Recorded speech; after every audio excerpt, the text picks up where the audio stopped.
رمضان شریف کے روزے رکھنا یہ بھی فرض ہے۔ اور آج کل عورتیں بہت بہانہ بنا کر کے، چونکہ وہ عام طور پہ گھر میں رہتی ہے تو چھپ چھپا کر کے کھانا کھا لیتی ہے، لوگوں کو خبر نہیں ہونے دیتی، یعنی باہر پڑوس والوں کو یاد رکھنا، پڑوسی کو نہیں معلوم ہے کہ آپ روزے سے ہے یا نہیں ہے، اور اسی طرح سہیلیوں کو پتہ نہیں کہ آپ روزے سے ہے یا نہیں ہے، مگر اللہ تو جانتا ہے۔ اللہ اکبر، روزہ کیا چیز ہے؟ اللہ اگر رمضان شریف کا ایک روزہ بلا عذر شرعی چھوٹ جائے، انسان پوری زندگی نفل و روزہ رکھتا رہے، رمضان شریف کے ایک فرض روزے کی فضیلت کو کبھی حاصل نہیں کر سکتا۔ اس لیے بلا عذر شرعی رمضان شریف کے روزے مت چھوڑو، بلکہ رمضان شریف کے روزوں کی کیا برکتیں ہیں۔ اللہ اکبر، میرے آقا صلی اللہ علیہ وآلہ وسلم فرماتے ہیں جو رمضان شریف کے روزے رکھ لے تو رمضان شریف سے رمضان شریف تک جتنے گناہ ہوئے تھے وہ سارے گناہ ان روزوں کی برکت سے معاف کر دیے جاتے ہیں۔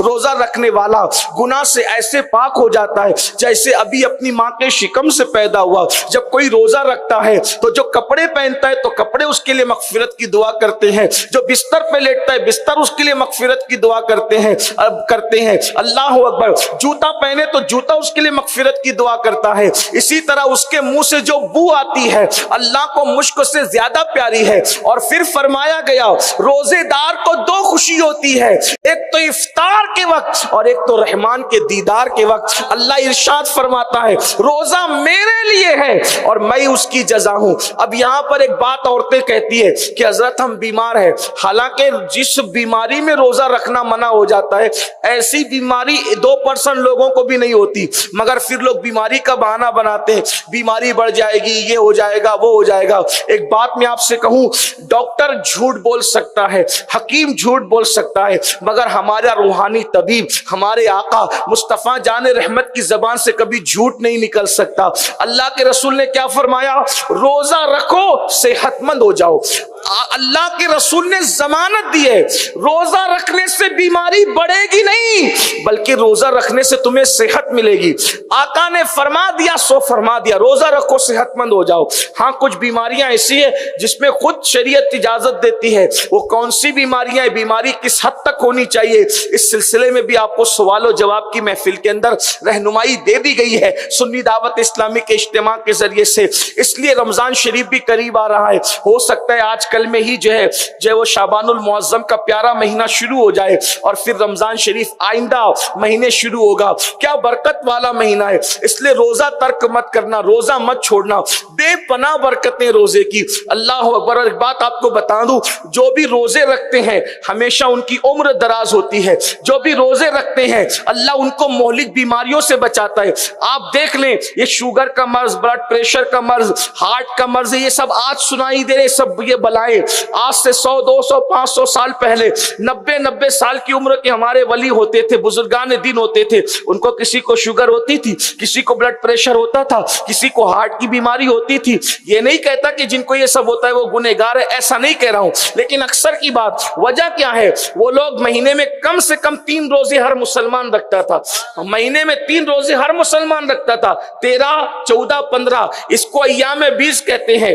حدیث پاک میں آیا جو مہینے میں یہ 3 روزے رکھ لے اللہ اس کو پورا مہینہ روزہ رکھنے کا ثواب عطا فرماتا ہے۔ اور آقا علیہ السلام نے ان روزوں کو سفر میں بھی ترک نہیں فرمایا، اور آقا فرماتے ہیں جو مہینے میں 3 روزے رکھے گا اللہ پاک قیامت کے دن اس کے چہرے کو 14ویں رات کے چاند کی طرح چمکائے گا۔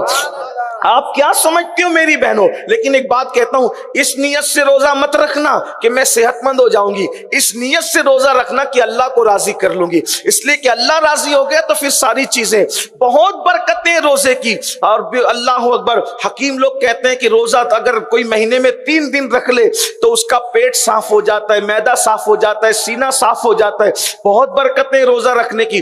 تو کم سے کم 3 روزے تو ہر مسلمان مہینے میں رکھتا تھا، پھر اور شوق بڑھتا تو لوگ پیر اور جمعرات کا رکھ لیا کرتے تھے، یعنی کہ کچھ لوگ اگر رکھنا چاہے تو پیر کا رکھتے تھے، لیکن روزے ہماری زندگی کے اندر ضرور تھے۔ اور صوفیہ فرماتے ہیں روزہ نصف طریقت ہے، یعنی ولایت کا آدھا راستہ صرف روزہ طے کرا دیتا ہے۔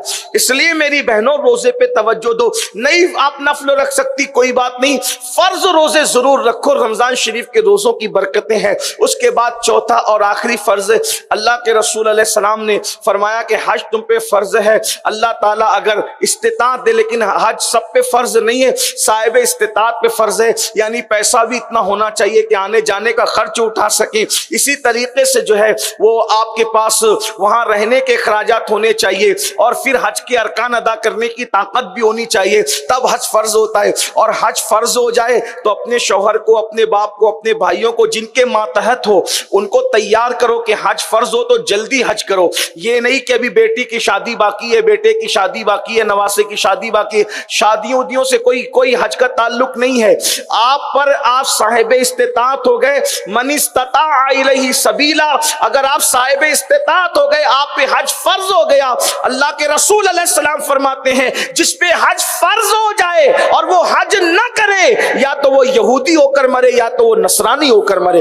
یہ آقا علیہ السلام نے فرمایا. اور جو حج کرنے کی سعادت حاصل کر لے اور حاجی کی طرح اپنی زندگی گزارے تو میرے آقا علیہ السلام فرماتے ہیں انشاءاللہ سچا حاجی جس کا حج مقبول ہو گیا، اللہ پاک وہ اس کو یہ اختیار دے گا کہ وہ اپنے خاندان کے 700 لوگوں کی شفاعت کرے گا، اور اللہ اس کی شفاعت کو اس کے حق، ان لوگوں کے حق میں قبول فرمائے گا.